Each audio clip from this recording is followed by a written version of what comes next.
वृंदावने किमपि गुल्मलतौ सधीनाम।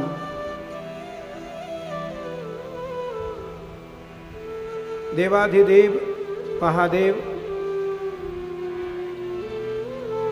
हमारे आराध्य भगवान त्रिवटीनाथ महादेव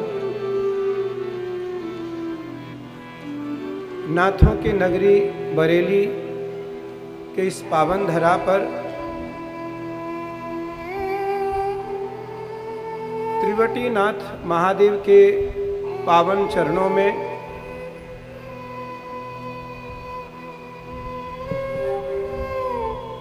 श्रेष्ठ मास कार्तिक मास, श्रेष्ठ मास कार्तिक मास, नारायण मास कार्तिक मास, मोक्ष मास कार्तिक मास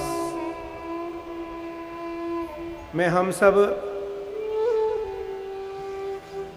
श्रीमद् भागवत रूपी ज्ञान गंगा में एक गंगा गंगोत्री से निकल करके गंगा सागर तक जाती है और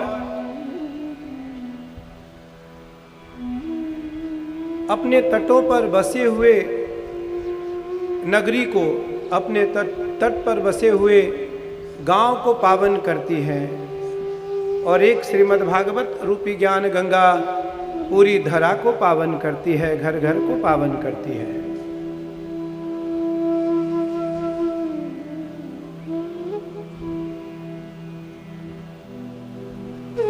मंच पर विराजमान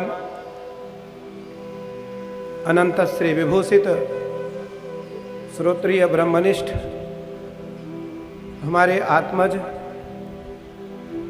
परम पूज्यपाद महामंडलेश्वर पूज्य स्वामी राघवेंद्र भारती जी महाराज, सन्मुख बैठे शंकरानंद ब्रह्मचारी,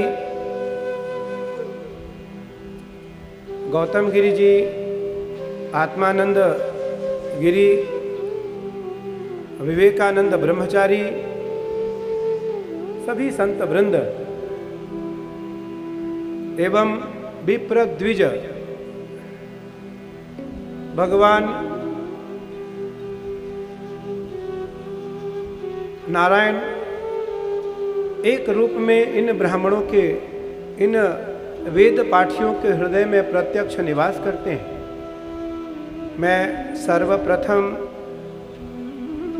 महर्षि वेदव्यास जी को, कृष्ण द्वैपायन महर्षि वेदव्यास जी को, परमहंस सुखदेव जी महाराज को, इन बटुक ब्राह्मणों को, वेद पाठी ब्राह्मणों को हृदय से वंदन करता हूँ।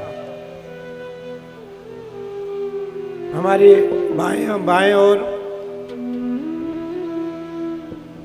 हमारे सभी संगीतज्ञ, भगवती माँ सरस्वती के वरद पुत्र, सबका अभिवादन और अभिनंदन करता हूँ। हृदय से इनका स्वागत और वंदन करता हूँ। बंदौ प्रथम महीसुर चरना। गोस्वामी तुलसीदास जी महाराज भी कहते हैं बंदौ प्रथम महीसुर, इस पृथ्वी के जो सुर हैं, देवता हैं, उनका वंदन करो। तो मैं व्यासपीठ से सबसे पहले हमने इन विप्रों का वंदन किया। अब यहाँ जो परोक्ष और अपरोक्ष रूप से हमारे सभी देवी देवता इस श्रीमद् भागवत कथा को श्रवण करने आए हैं, उनके मुख्य श्रोता के रूप में मैं हनुमान जी महाराज के चरणों में साष्टांग प्रणाम करता हूँ। जय।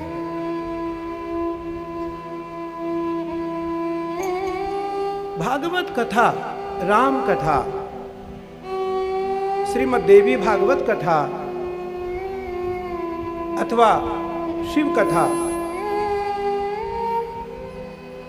तथा रामचरित की चर्चा कहीं भी हो, वहाँ हनुमान जी महाराज प्रत्यक्ष श्रोता के रूप में, प्रथम श्रोता के रूप में प्रत्यक्ष और अप्रत्यक्ष रूप से वहां विराजमान रहते हैं।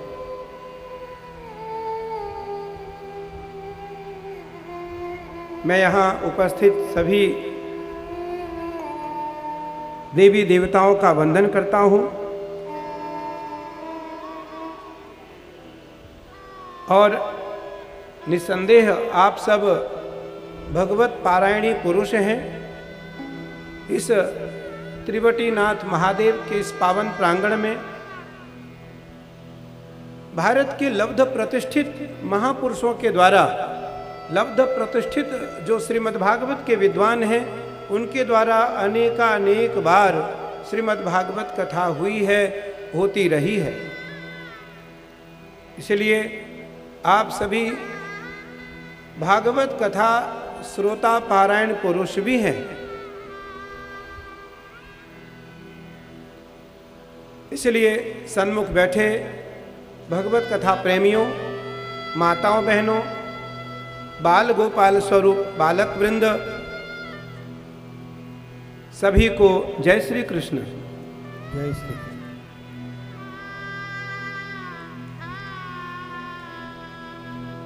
यतिर वृंद, जब कोई सन्यासी कथा कर रहा हो, जब कोई सन्यासी व्यास पीठ पर बैठ करके कथा का वाचन कर रहा हो, तो सुखदेव जी को बड़ी प्रसन्नता होती है।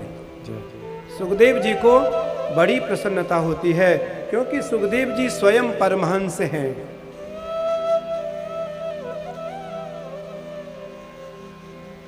सुखदेव जी स्वयं परमहंस हैं और भगवता प्रोक्तम इति भागवतम, भगवान से जो ओतप्रोत है, भगवान से जो सन्निहित है, भगवान से जो संलग्न है, भगवान से जो संबंधित है, भगवान से जो पारस्परिक संबंध रखता है, अर्थात ऐसा कह सकते हैं कि श्रीमद् भागवत ही कृष्ण है।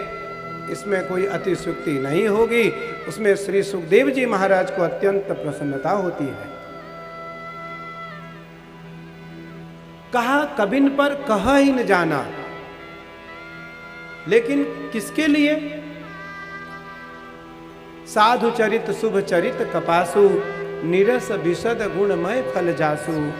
साधुओं का चरित्र कैसा होता है? भागवत जी इसको स्पष्ट बताते हैं।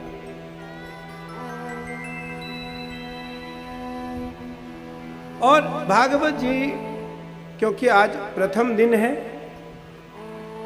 आप सबों ने प्रातः काल कलश यात्रा, शोभा यात्रा निकाला, नगर भ्रमण किया, नगर देवताओं का अभिवादन किया, नगर देवताओं का अभिवंदन किया, नगर देवताओं का आपने स्वागत किया, नगर देवताओं को आपने मनाया,